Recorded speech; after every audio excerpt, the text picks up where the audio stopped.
Welcome back to the most professional StarCraft 2, where I'm always excited to introduce, in the top right in the red, it's the People's Terran. It's Cure. And while he might be the Terran you should try to emulate, this is the Terran who we all know you to be. It is the Admiral, GuMiho. And yes, he lets his inner Terran out, and the Battlecruisers warp in. And I have it on good authority that once again, GuMiho might call in the fleet. And I'm not gonna mince words, just like Cure. Oh, wait, we got the buddy cop duo here. Reaper versus SCV versus SCV versus Reaper. Only the workers will die, and both Reapers go their separate ways. But if you enjoy the most creative Terran strategies, and you enjoy someone struggling to defend against them, well then hopefully you'll enjoy this video enough to like and subscribe. Jimmy, what are we at? 1,172 likes on this video, on this cast, and I'll cast another series. And I'll probably do it anyways, but thank you for watching. Hopefully you've had a good day so far. I'm very excited for this one. I think it'll make your day just a little bit better, as I know GuMiho goes full GuMiho. I'm not exactly sure how, but every Terran has two wolves inside of them, okay? One is like, okay, this is my perfect opener. I've written it down. I've got it all mapped out here. All right, I've looked at it, and then there's GuMiho. And then there's GuMiho, who will let his backseat Twitch chat take control, and surprisingly high amount of the time, it'll work. He's going for this is a TVZ build, by the way. He's doing a concussive Marauder push, which I think is explicitly designed to counter the early Cyclone play that Cure is doing. The new fragile Cyclones can overwhelm most units early on, but concussive shell Marauders should be able to break the, well, metaphorical knees, the more realistically the treads or whatever they have, and take them out. GuMiho has prepared for exactly what Cure is doing. We've seen these two. This is not the same series we saw just a few days ago, but instead, the Global StarCraft League, the biggest stage. Does he know about the concussive? He's just realizing now, but it doesn't matter if you can attack while moving if you can't you can barely move at all. Well, the Cyclones are actually having a pretty good time of it, but overall the Marauders are more than enough to chase them down and knock them out. Still got a little more done than I expected. Interference Matrix on the way for Cure. GuMiho has a 4 SCV lead. Third command center's on the way for GuMiBro here. And adding on a couple more racks. We're not going down the mech road quite yet, but this early game, the hodgepodge mercenary compound looking army that GuMiho's put together up against Cure's, I think it very likely Cure will end up going for bio, but he's still in the mass tech phase. He's got Cyclones. He's gonna use, well, he got a little spicy there. Picked up the Marauders to do a medevac, maybe to hunt down the Cyclones. This is going to be an odd fight indeed, as, well, Stim Marauders might turn this around. The Siege Tank will, well, do what it does best. GuMiho doesn't have vision. Target fire onto the Cyclone, gets a hit. GuMiho just going to load everything up into the medevac, so we're going to head across the map. Already going sideways here. Definitely a split in styles, which is something you rarely see so dramatically in a mirror matchup. But I choose, this is not a mirror matchup. This is Cure versus GuMiho. They play two very different flavors of Terran. And right now, Cure is regretting that dramatically. As a siege tank goes down to the Marauders, GuMiho, this is like that co-op mission where you chase and follow the train, son. Where the death squads of Marauders are chasing around, except it's just GuMiho with a couple medevacs and concussive shell. Cure can't really go outside his base. GuMiho has 1-1 on the way already.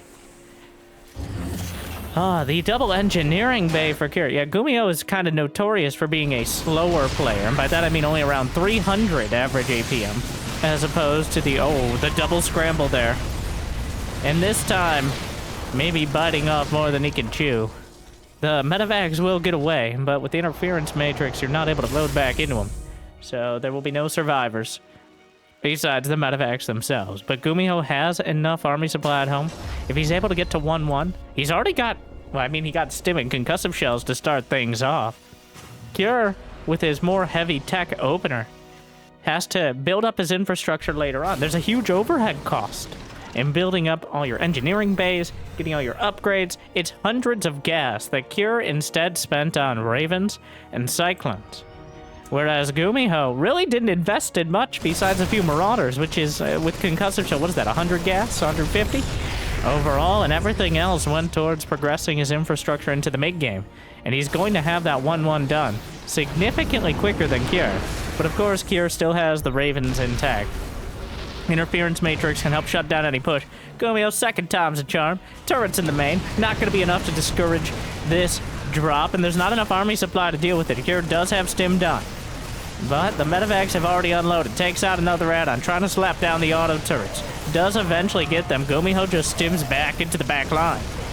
And, oh, maybe gets a Raven. 2 Ravens damaged, none killed so far. But GuMiho is keeping Cure so busy during this. I want to point out the real victory right now. Even though GuMiho is going to lose all this, TVT is all about momentum. It's a chess boxing match where you want to do as much damage to your opponent, mentally and physically, each round, so that way you can win the next one. And here is the advantage. GuMiho may have lost 15, 20 army supply, but he traded. And now he's got a 3rd base up. He's got a 15 worker lead. He's got an upgrade advantage. He's got a 4th base nearly completed. And GuMiho right now is in command of this game. But of course, that's a long way from winning it. As Cure, as we saw just a week ago, GuMiho went left, right, center, drops, attacks, everything. And then Cure eventually suffered them. But he built up such a force that he walked across the map, and just with one big attack and way more siege tanks, he knocked GuMiho out. And that's how that series ended. As GuMiho getting so crazy that he ended up with not nearly enough to deal with Cure's one big siege tank push. But unfortunately, right now, Cure, with just Marines, has no chance of dealing with that planetary fortress. Well, I'm very excited for this series. This is, I have not seen the series so recommended, especially a mirror matchup, in quite a while. I can't remember, since like the World Finals with Oliveira has no series been as immediately recommended to me. So, I mean, the names tell you enough, but so far, you can really see how these two dance back and forth.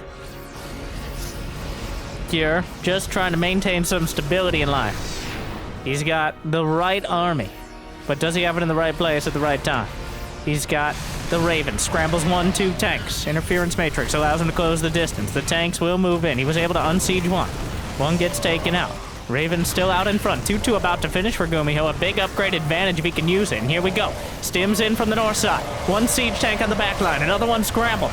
Marines stepping forward. It's an absolute bloodbath on both sides. But Cure, with his siege tanks in the back line, is able to hold and push forward yet again. The Vikings knock out another Raven, but has GuMiho made the same mistake, where he just didn't have the back line to deal with it. The Ravens carve their way through. The siege tanks pound into the Marines. The SCVs must be evacuated by the medevac, something we rarely see, but and GuMiho is going to have one shot, one opportunity to break out.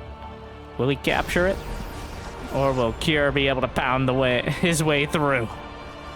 The Ravens are gone. Accidentally loads up a medevac. The boys out in front. Cure is doing just fine back at home. And right now, with +2 weapons about to complete, Cure's going to even up the upgrades. He fought that entire battle with a 2 upgrade disadvantage. He just had the right army composition and enough tanks to push through. The battle will continue. Vikings chewing into the Marine, well, the medevac count. The Marines are fighting each other, but GuMiho does not have the numbers here. Cure is closing in. The SCVs are pulled to the last line of defense. And the siege tanks, well, he's going to try to drop on top of the tanks here. GuMiho's supply isn't as low as you might expect in this exact scenario, but he hasn't been able to dislodge the tanks. And without that, oh, the vision is there. He may be able to kill one, drop it on top, another couple Marines. GuMiho really bleeding out here. If he was able to dislodge those 2 tanks, how many kills? 25! The one on the back line has 7, but that red health tank finally will go down, indeed. But GuMiho's having a real tough time. Kier just now taking his 4th base. GuMiho has another command center to the north, but it's not over yet. Did Kier wall off his siege tank in the main? I'm not. That would be a very People's Terran move here, but GuMiho with a massive, loads up a drop under the scan here, comes right back after the scan runs out. I don't know. It's looking dicey at best. But GuMiho has kept his supply up, showing the value of all that production. It finally did enough. Kier was not quite able to crack the defenses, and GuMiho has been very capable of rebuilding. It doesn't matter how many men you lose, it's how many you got to replace them. And GuMiho so far, he's lost 127 to 89 Marines. He's lost 8 siege tanks to 7. But overall, it's, well, he's lost 3,000 more minerals, but 500 less gas. And, well, the drop in towards the main. There is 1 siege tank ready. That's going to be a big difference here. GuMiho might be able to crush the army on the low ground. He's actually chasing another army across the map. What is going on? It's a mess. GuMiho's got 2 armies on the map. Here's trying to break into the main. Might be an ill-fated attempt. 1 siege tank back at home. Neither side has mech weapons upgrades. Another army headed in, led by the boys. Into the 3rd, they'll attack the sensor tower. Kier scrambles back to defend. Oh my god, the orbital command is taken down. Kier is now supply block. GuMiho down 40 supply himself. It is an army, but it's where the army is positioned that matters so much. Scans across the board, both sides. Kier's into the natural. Both sides are supply blocked from losing so many depots and command centers. Another set of the boys. This position caught between a planetary and the main army. GuMiho not actually attacking the tanks here, trying to target fire the Marines, but it's not nearly enough. Kier will pound the point home in game 1. Oh my god. An absolutely devastating game on both sides to open it up. GuMiho's clever concussive shells up against Kier's ridiculously strong macro. Kier is able to power through with just sheer unit production and, you know, a basic grasp of sanity. But GuMiho had his number. I think he got the advantage and then kind of he gave himself a little too much rope, I guess, at the end of the day. And Kier was able to drag it just right back. But that brings us, I think, appropriately to hard lead. And a hard-fought lead for Kier. Again, GuMiho just kept hitting him, but Kier counterattacks with extra strength and a bit more technicality with the Ravens. The 3 or 4 interference matrices can certainly turn a mid-game fight, and Kier used them well. I think he's played GuMiho enough to realize he just let him tire himself out. And eventually, you should have an opportunity to counterattack. What a game 1. Well, we'll see if we have such an aggressive game 2. Kier sending an SCV into a weird location. Is that a normal scouting path? Feels odd. Maybe.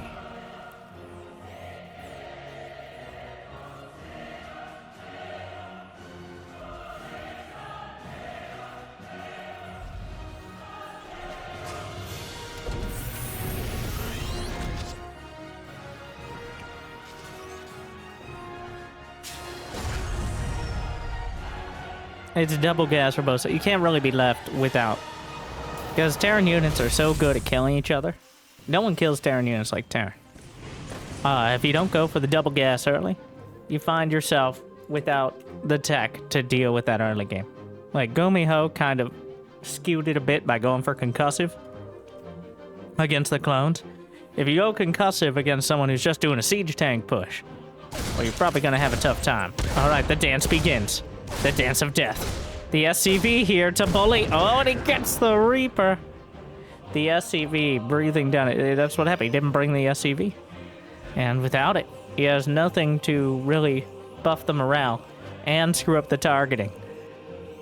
And that means Kier gets the better end of the early Reaper exchange.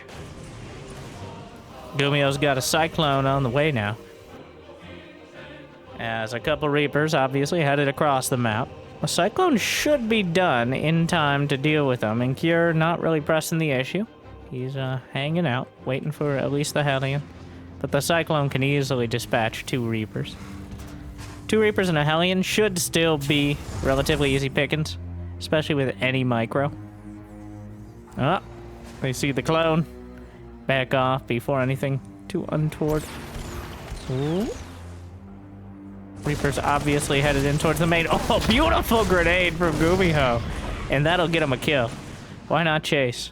Well, probably because of the Hellion, but he's going to chase it for a bit. Siege tank is on the way.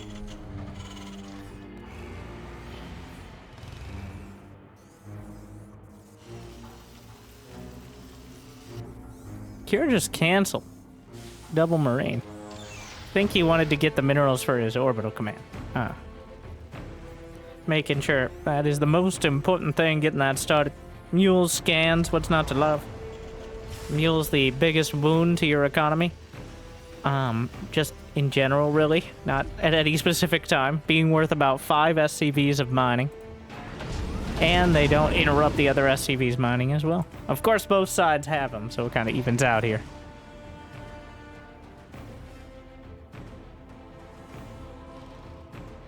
Kier, chilling on the high ground, knowing that the normal attack path is right through there. GuMiho, knowing the same thing, will go to both sides. He just goes right by him. He spots the army, and here we go. Siege tank drop. Okay, what's in that medevac? Is that a Cyclone? It is. But he locks on... Oh, it gets obliterated immediately. Will we try to unsiege the tank, or is he just gonna fight it out? He's fighting it out. A lot of dead. He picks up 1 Marine. Here comes the... Here we go again. I know. Kier coming towards the other side. Joins up with the medevac. 7 SCVs down so far. But here comes Kier. The siege tank, though, will ward away. Knocks out a Cyclone. 10 SCVs killed by GuMiho. And only now is Kier starting to rack up the damage. But GuMiho has taken a significant advantage so far. He just went around. He outmaneuvered GuMiho, who was in a very obvious, if strong, location.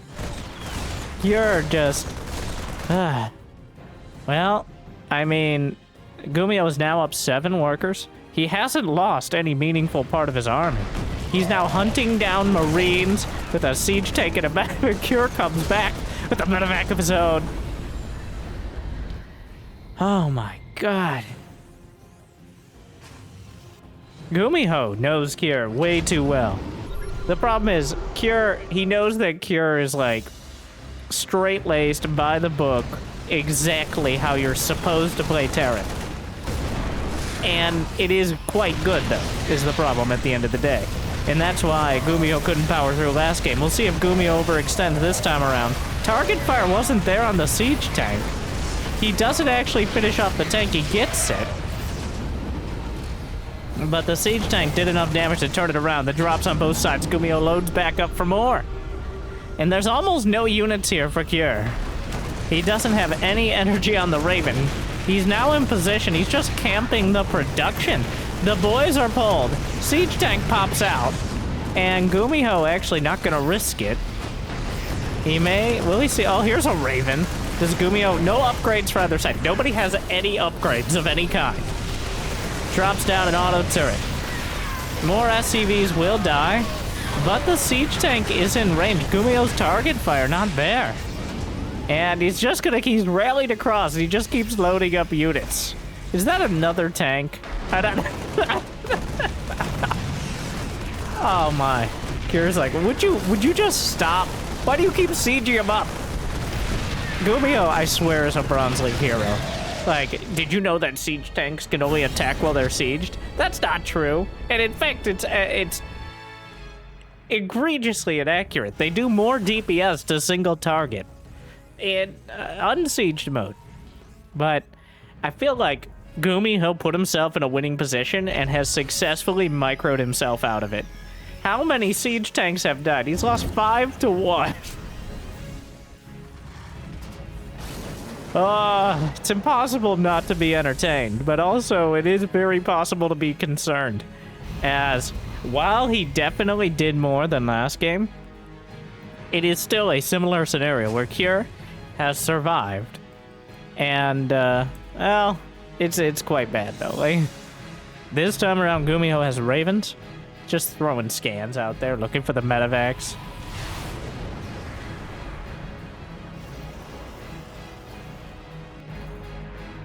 Raven's headed home. Does he have interference matrix? The very first upgrades will be complete, and GuMiho once again has 1-1 quicker than Cure here. All he has to do is chill.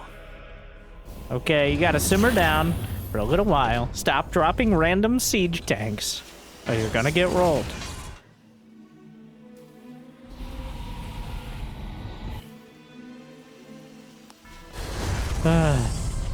Yeah, he's got 5 Rex online. Cure's just now working on barracks 4 and 5. GuMiho's ahead in pretty much every way. He has more Ravens.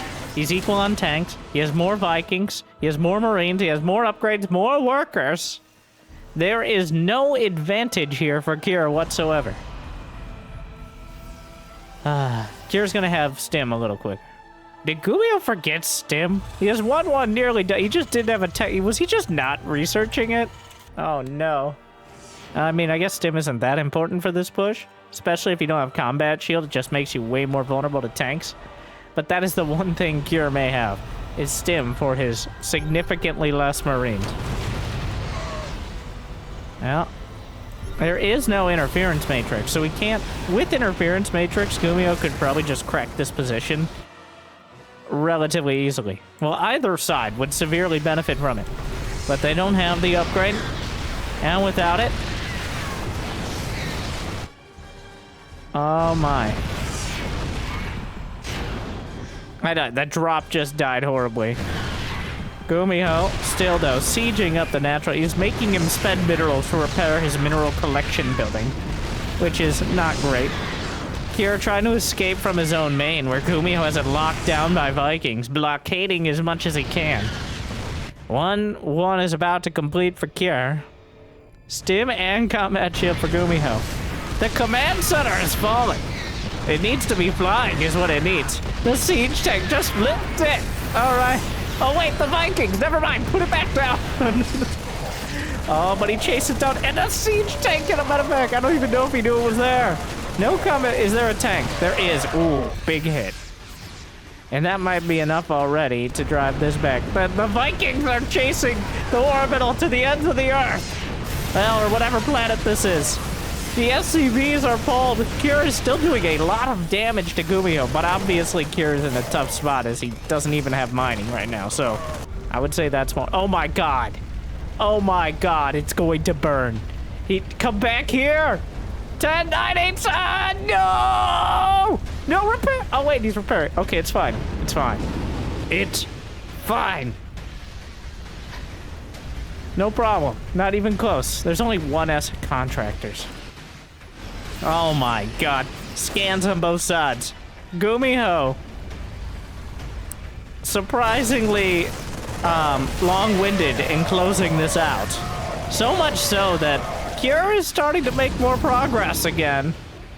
Like, he can't get out of his natural, except with medevacs. But what happened to the Vikings? Oh, the Vikings died. They flew into Marines, so not ideal from Gumi, bro. Oh my.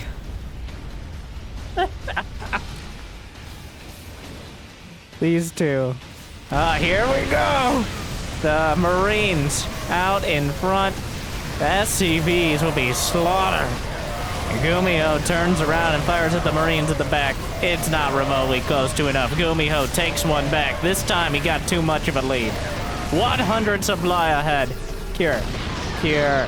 Cure. Cure. Cure. I appreciate the tenacity. He's like, well, he's thrown the game before. Maybe he'll do... No, not this one. Not this one. All right, if he throws this, he should be playing in Major League Baseball, not Global StarCraft League. That would be an impressive feat. Yeah, that is... There are 62 Marines to 11, and I'm not a mathematician, but the numbers don't lie. The numbers don't lie, and they spell disaster for you. Oh, my.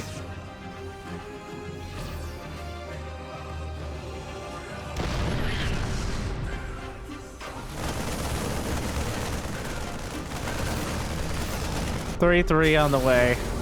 There's an SCV over there. GuMiho drops it. He can't help it.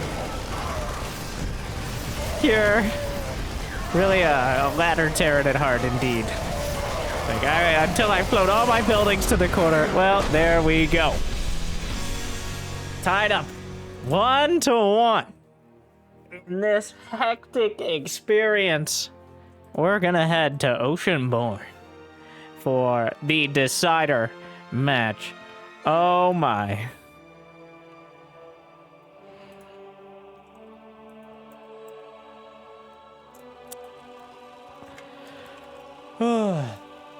All right.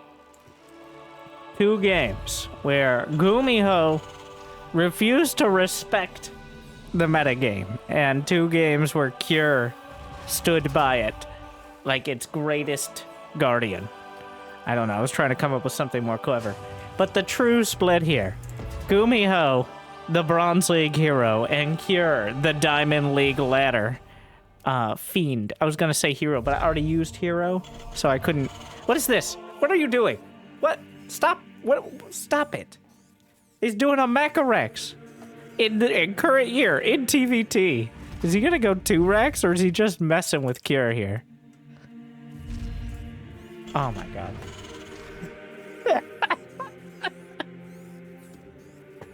Here we go. Double proxy Rex. There are 3 Rexes in total. This is gonna go.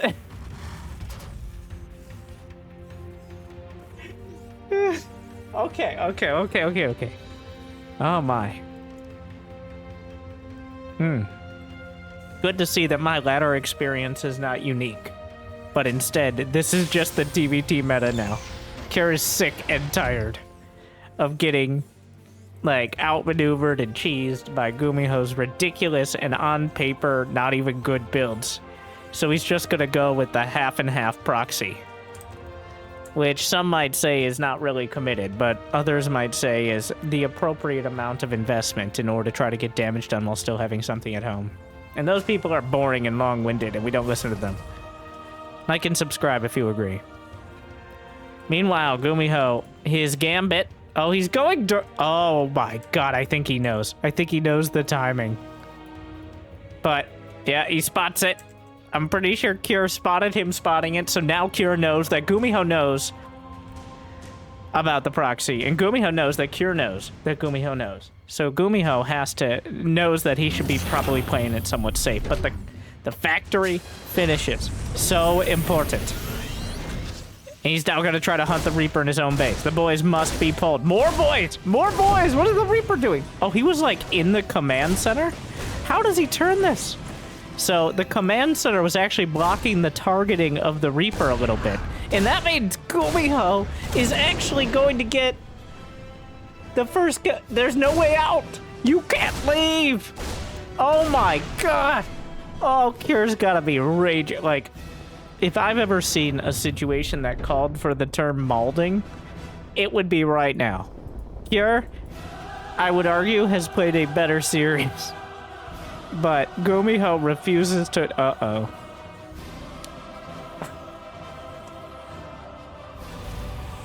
Oh, that's a tech lab. Oh my god. GuMiho. And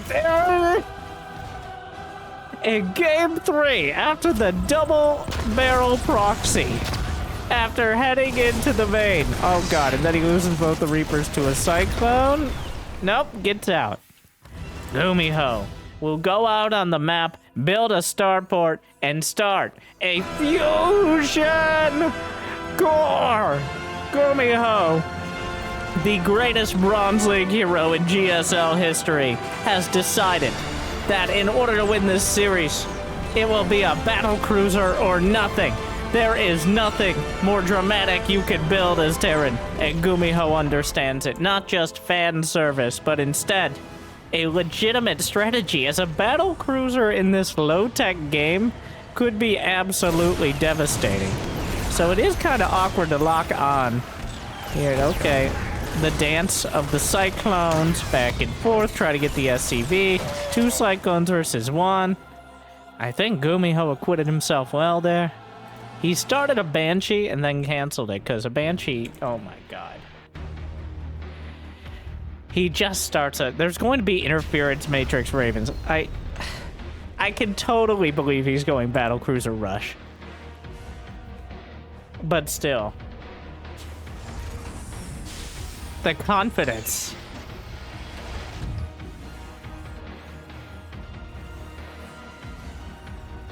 Oh my.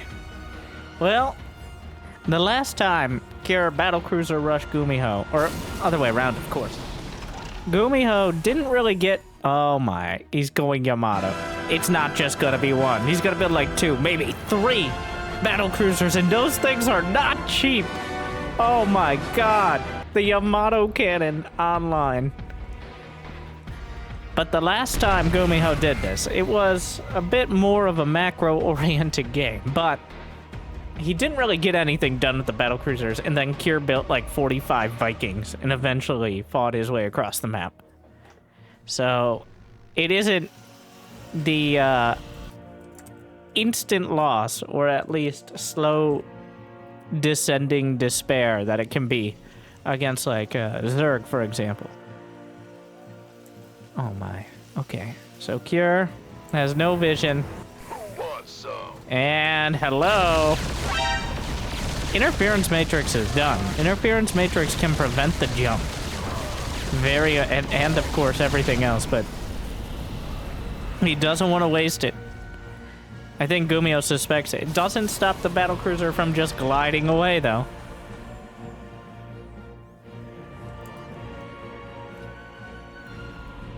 Well, Yamato Cannon will deal with the Ravens, though. He's trying to just take out the tanks, and why not? There's nothing to deal with this head-on. He's gotta scramble it. There you go. He has to use that time to repair his tanks. But a second Battlecruiser is nearly done. So, and Yamato is online. He hasn't actually damaged the Battlecruiser at all. And the Yamato blasts out a tank. He's cracking the defenses in the most dramatic possible way. Another one! Yamato Cannon is online. He can fire it. Oh. I mean, there's nothing to actually deal with it here. The Vikings come out. He can still jump. I don't think there's enough energy for another scramble. He's building another Battlecruiser. His army is mostly Battlecruisers here. Oh, GuMiho. The Admiral. Here on... how appropriate. Building Battlecruisers on the water map. Blasting away. Yamato Cannon broadside. 3rd Command Center optimistic at best. The Battlecruisers are on the run. He could potentially dodge the Interference Matrix with a perfectly timed tactical jump. He hasn't lost any cruisers. GuMiho has a 3rd base already, and he's going back behind it.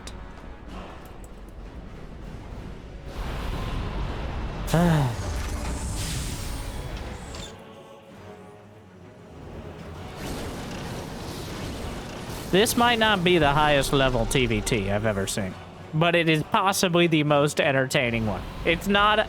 These have not been super drawn out, ultra super duper late games, but instead the clash of the 2 most Terran styles. The straight-laced macro player and the Bronze League hero. But right now, it appears that one of them is getting an even greater advantage. He just wiped out the tanks. At this point, the battlecruisers have done enough damage. The economy is crumbling. He jumps, and he gets all three out before an interference matrix can land.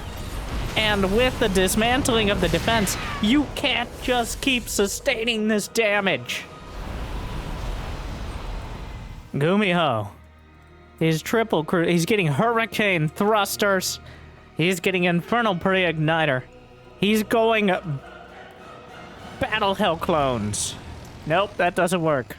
I was about to say battle cruisers, but that doesn't make any sense either. Battle clones. I don't know, he's just going battle mech with battle cruisers. You can't say battle that many times over. It sounds even more dumb. But, ooh, wow, that's a lot of Vikings. 10 Vikings. Helpful on the ground, but not that helpful against someone who has a 6-to-1 siege tank advantage. Cure has spent the last 5 minutes countering battle cruisers, but he neglected to shore up his defenses on the ground. And now the tide of GuMiho is rising against him. Yes, he has the Ravens with plenty of energy, but the battle cruisers are fully repaired on their way across the map.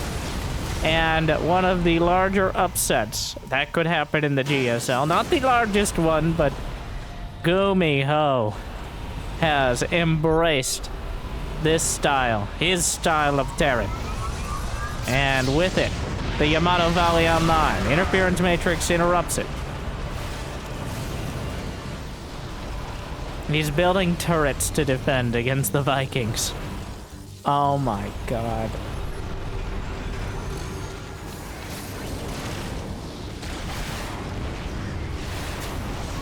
GuMiho, you beautiful son of a bitch. So the Yamato cannon doesn't go on cooldown unless it fires, which is quite convenient. So the interference matrix is preventing him from firing, but he can still try it. Oh, he's just going forward. Bit of a mistake there. Cure has the Liberators with the air control. Cure is doing everything. Oh my god, the SCVs are body blocking the siege tank to an extent here. Honestly, well, GuMiho's 87 SCV, so I don't think he's hurting overall. Did you know you can see the Yamato cannon when it's ready? Wait, no, it's not actually ready. It just shows it's upgraded with the little lights on the cannon area. Check out my Starfield Battlecruiser build guide to build your own battlecruiser, and then realize that Starfield space combat is shallower than a kiddie pool, and eventually uninstall the game because it's taking up way too much space on your SSD. But the shipbuilder's cool, though. Anyways, GuMiho 167 to 140 supply, but again, Cure is holding on. I was so excited for GuMiho to just roll up with the battlecruisers, but Cure is not rolled easily. He's been shaken, but he has yet to be stirred. That didn't really make sense, but it sounded profound, and that's like half of commentating. Here are the Thors. Alright, the battlecruiser's still a nice backline. He's forced to use the scrambles, but gets a couple of shots off, knocks out the Vikings from downtown.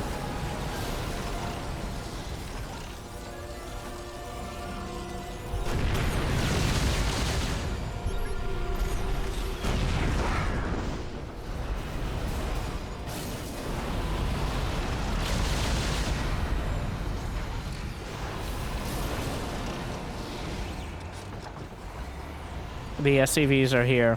GuMiho, Cure's holding on, but GuMiho has 4 or 5 bases. We've seen this story before, though, which is GuMiho has the army that he wanted to build. He's been running around the map, keeping Cure contained. But Cure is building the correct army to deal with it. So we will see. The battlecruisers are headed north. Some scrambles on the siege tanks. Thor's helping out a lot. Knocks out 4 of them. Remember the bio army? Apparently Cure did. He has some of it.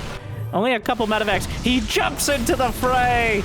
The army's chased down, but the battle cruisers join up at the natural. And there are Thors in between him. GuMiho. The Vikings trying to engage the cruisers. They also want to drop to the deck and deal with the Thors. Yamato cannon fighting it out. Vikings chasing down the cruisers, but they're not able to help on the ground, and GuMiho's supply lane just evaporated, if such a thing is possible underwater here. And suddenly, just like that, Cure breaks the attack and marches across the map. The Thors will cut into the Vikings.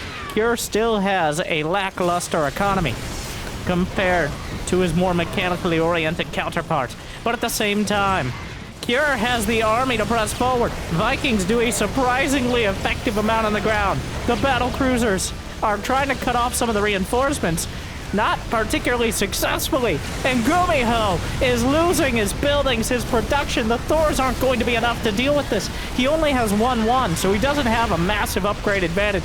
The Thors are actually worse against the Vikings on the ground than they are against them in the sky. Well, obviously the Vikings in the sky can't fight back. GuMiho, what have you done? Oh no, the tanks, 4 Thors, and that's it, holding the back line here. Oh, a siege tank on the high ground, very important. The Battlecruisers are still alive somehow. 2 of them at least. We've got more Marauders flying past.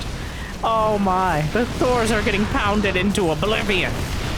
And Cure's at 142 to 116 supply. Where are the cruisers? 18 kills, 10 kills. That's all he has left with 2-2 done.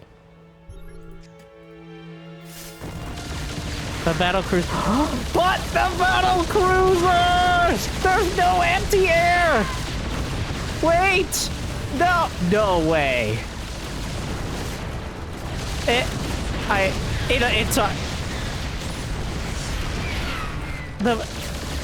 No.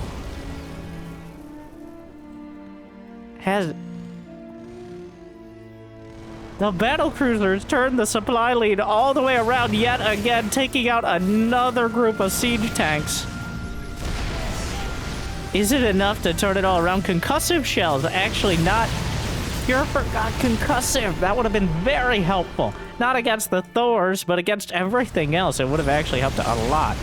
So GuMiho holds on to an equal supply lead, but I guess that's not how leads work. But the siege tanks, it's now... Cure has 0 tanks. How is he going to stop this push? GuMiho has kept the Battlecruisers alive. There's no more Ravens. 16 kills. The Viking count plus the Thors. He's got 2-2 done now. A Liberator will siege up. That's actually quite a big deal here. He has to move away from one of his few mining bases. But the Battlecruisers save the day. He just can't kill them. He got 1. But these 2 have dismantled. They only have like 40 kills, but most of those kills are siege tanks and Vikings. So the cost effectiveness that cruiser needed. Get out of there. No! He jumps both, which is a bit ham-fisted, but the moral victory is achieved. And now, actual victory? Has GuMiho turned this around? Oh my god! Abs! GG! GuMiho! The 2 out of 3 Battlecruisers survive, and GuMiho wins 2 out of 3 games. A coincidence? I think so. But at the end of the day, it is GuMiho who achieves victory 2-1 in one of the most Bronze League Grandmaster matches I've ever seen. Certainly, maybe not the highest level Terran versus Terran, but certainly the most entertaining level of Terran versus Terran. So I hope you truly enjoyed as much as I did. Make sure to stay tuned for more casts from the Global StarCraft League, and if you got the means and motivation, it'd be awesome to check out Patreon, YouTube membership. Either way, like and subscribe. Tell your friends, tell your grandparents. They're probably more likely to know about StarCraft. Either way, thank you for watching. I hope I made your day a little bit better. Good luck, have fun. I'll see you next time. Stay chill.